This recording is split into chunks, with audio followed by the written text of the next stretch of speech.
Eat meat and question everything with Courtney Luna. I went into this episode saying to myself, like, I'm not going to do any editing, any mess ups. I'm just going to keep it in because I have waited a little too late to film this. And this is my fourth time starting this video. I literally have messed up like 10 seconds in. So here we are, you guys. Welcome to the S show. I just got back from the gym. I just want to do like a little update on where things are. So sorry I'm looking like this. I actually like wanted to like dress nice and do my hair because I just chopped my hair. You can see like in the front, like that's pretty much like where the front layer is. But we're in a hat and a sports bra and I smell really bad. So good thing you can't smell me on here. Oh gosh. Okay. Why do I say the things I do? Anyways, so a little life update.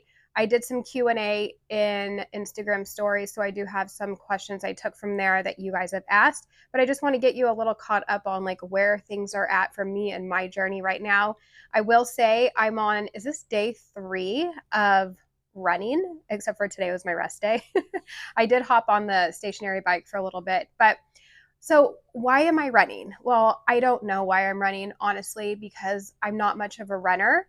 And shout out to my parents. Like, they are very athletic, and I feel like it kind of skipped a generation, even though I played soccer my whole life. But like, my parents are gnarly, and I mean that in the best way possible. Like, my dad, I think he said he's done like over 20 marathons. He did the Boston, maybe even a few times. He's 71 and he still goes running, and his time, even though he has slowed down as he's aged, he's still faster than me. So, and my mom and my stepdad, they have done, they did the, what is it? Ironman?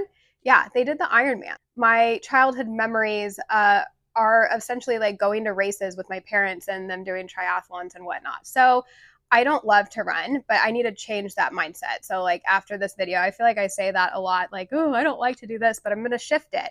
I just felt like I needed something different to do, and not even coming from like a weight loss perspective. Like I just have felt the need like to just like go, like move my body. And then I'm like, okay, well maybe I should do sprints, and yes, that would be a good idea and probably even a better idea. But I'm running.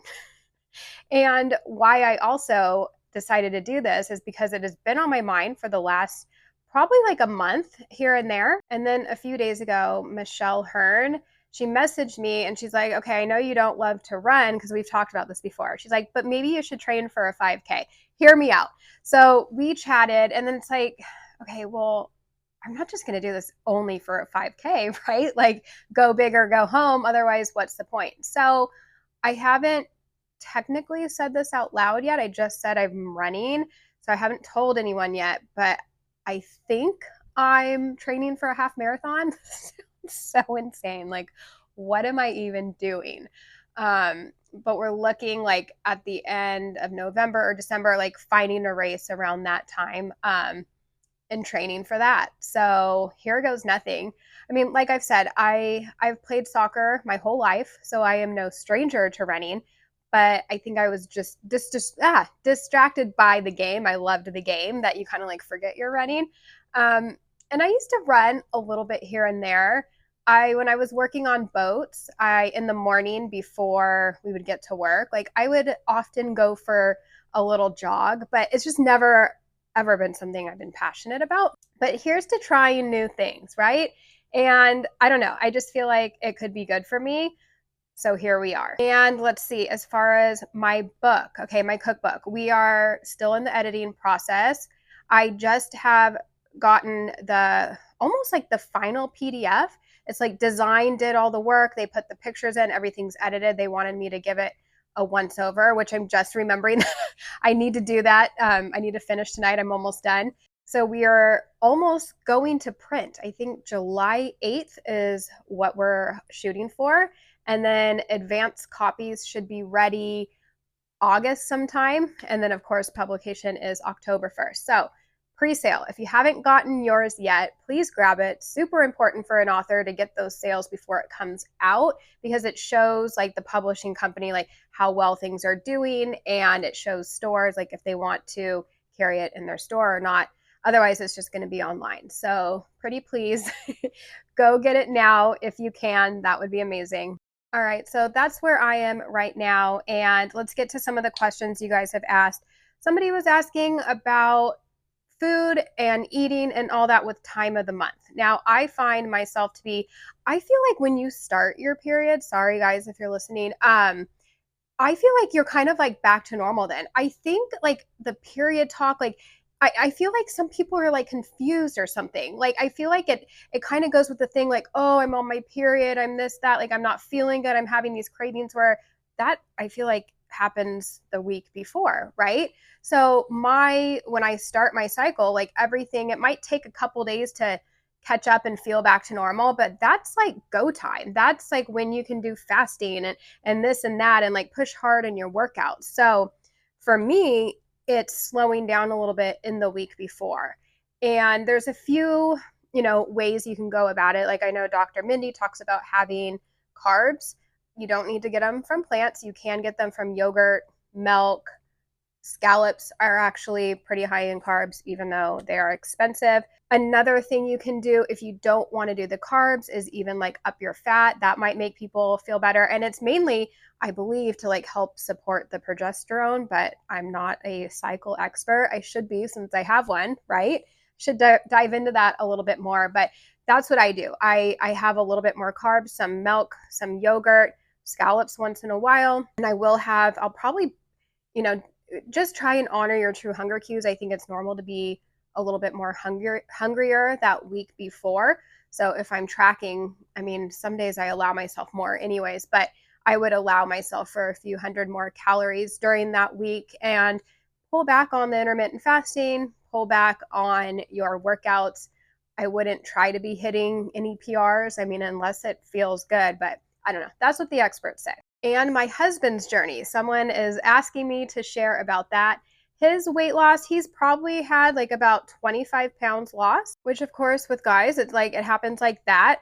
And I feel like he fluctuates a little bit. Like when he goes on his work trips, he's like, I'm up like 10 pounds. But when he goes back to carnivore, it's like, boom, it's all gone. It's pretty frustrating how like it just seems easier for guys, right? So yes, Jeff, my husband, he is carnivore. On the occasion, he goes off plan, but he's a moderator, not an abstainer, so he can easily get back on track. It doesn't like send him into a wild binge. And another question was intermittent fasting and my fasting window. And also someone's wondering where did that go? The longest water fast I have done, which is not very long. I want to say I did like 44 hours or 46. That's hard for me. I like to eat. Like that means like I think a whole day goes by where you're not eating. I believe I did like, Sunday night have dinner, don't eat Monday, and then Tuesday like push it off as late as you can. So that like that makes me sad. So yeah, I don't do that often because I like to eat. I do incorporate intermittent fasting. I haven't really like done much in the last like 3 weeks or so. It's been hard, which I don't think is a bad thing. The whole leptin resistance talk, like they say that you should wake up and be hungry, and it's not a good sign if you're not. Anyways, so I've been eating breakfast because I'm waking up and I'm hungry and it's been hard to push off. But the thing with that is it like opens up the floodgates for me and I just want to eat all day long. It's hard for me to stick to my macros when I'm eating 3 meals a day. So for me, it's easier to push it off, have my macros in 2 meals. But lately, honestly, it's been hard and I haven't been able to do that. But if I can, ideally, what works good for me is an eating window between pretty much like maybe noon to 6 or 2 to 6 and just get all the macros I need during that time in 2 different meals. Next question was asking if I have any goals for my health or my food lately. And I know I just talked about this on my last episode with Britt. Like I am once again, getting back on track. I took that break where I wasn't tracking any macros and now I am. And I had a few wonky days. Like I had a few days where I ate like 4,000 calories. And I don't even know why I was still tracking at that point. It's like I blew my tracker and my macros out of the water. It was a little ridiculous. Some days were good. Most days were good.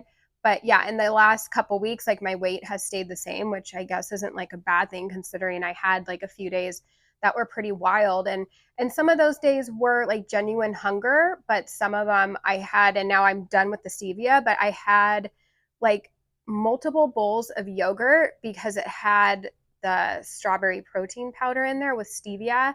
And I already knew this, that I shouldn't be having that. I'm an abstainer, not a moderator, and that just like ruined me. And then like the next day I would want more. So I feel like, the last few weeks, I feel like I'm at like the beginning stages. Like I feel like a newbie, so I'm a few days without having the stevia. I think I'm trying to think. It's probably been like 4 days or so.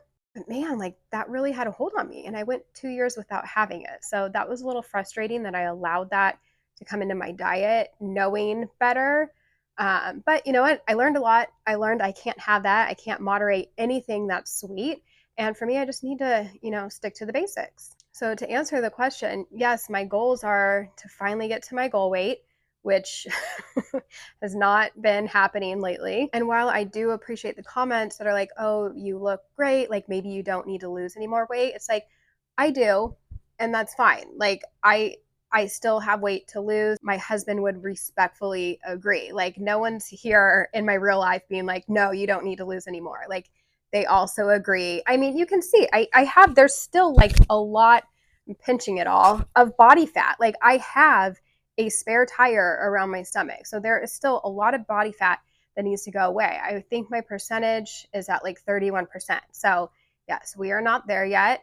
I'm hovering around like 140 at the moment, and 125 is like a good weight for me. And I have been saying like 130 is my goal because I've been 125, but that wasn't while I was lifting. So anywhere between 125, 130.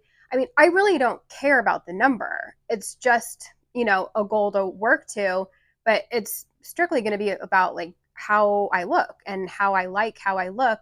And it's definitely not right now. There's still a lot of body fat that needs to come off. So while I appreciate the kind words, it's almost a little frustrating in a way because it feels like it's what I'm saying is being dismissed. Like, no, you're fine. You don't need to lose anymore. Where it's like, no, I do. I still have extra fat that I would like to be gone. So my goal is to get to my maintenance. My new goal is to be able to run a half marathon in 5 or 6 months. Oh my gosh, like what am I doing? Um, my first run a few days ago, 5 minutes before I had to stop. Okay, like a little bit, it was like 5 minutes and 45 seconds. I ran half a mile and my knees started to get a little like I didn't want to injure myself. So you know what, we're starting from like couch to 5K essentially. And even though I go for walks and I do lifting, like clearly my cardio has not been amazing. So it will be fun to see how this journey goes for me and how I like it. Everyone's like, you're going to love it, because I've shared a little bit on my Instagram stories, and yeah, we'll see what happens. So anyways, thank you guys for listening, for watching if you're on YouTube. If you are on YouTube, in the comments, let me know if you have any questions. I can do more videos off of that. Give this a thumbs up, subscribe, and I'll see you next time.